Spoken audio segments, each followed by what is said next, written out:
what is your take on flexing on social media? Lalo na ngayon, ito'y mainit na pinag-uusapan. Ako, Tito Boy, minsan nag-reflex din naman po ako eh. Siguro, depende po siya. Nagiging masama lang naman po yung pag-reflex kung ano yung, kumbaga kung ano yung pakay mo sa pag-reflex. Intention. No? Yes, intention mo po talaga. Kasi ako pa nag-reflex po ako or pag may pinopost po ako, gusto ko po maka-inspire sa mga tao na ito yung hard work ko, hard-earned money ko, na ako yung natatrabaho, na kaya kong maka-inspire sa mga tao through postings po. Tama.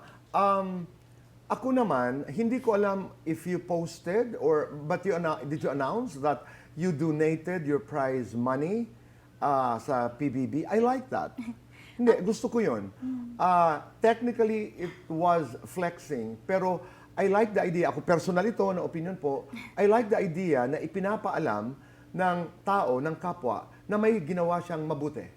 Because para sa akin, people, especially young people, should realize that it is okay to do good.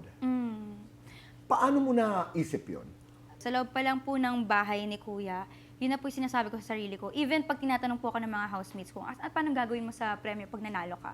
Kasi po, sa loob ng bahay, mukhang imposible para sa akin eh. So, lagi ko po talaga sinasabi, hindi ko nakikitang yung magiging prize ko if ako'y mananalo is para sa akin. Ibibalik ko pa rin sa mga tao. Kasi sila yung mag-uupo sa'yo po dun sa pagiging big winner eh. So, gusto ko po talaga ibalik sa kanila. And then, I understood, sabi mo nga minsan nag-flex ka, I saw your post or your vlog about your new car. That's okay. Pinaghirapan mo yun. Or without having to be defensive about it.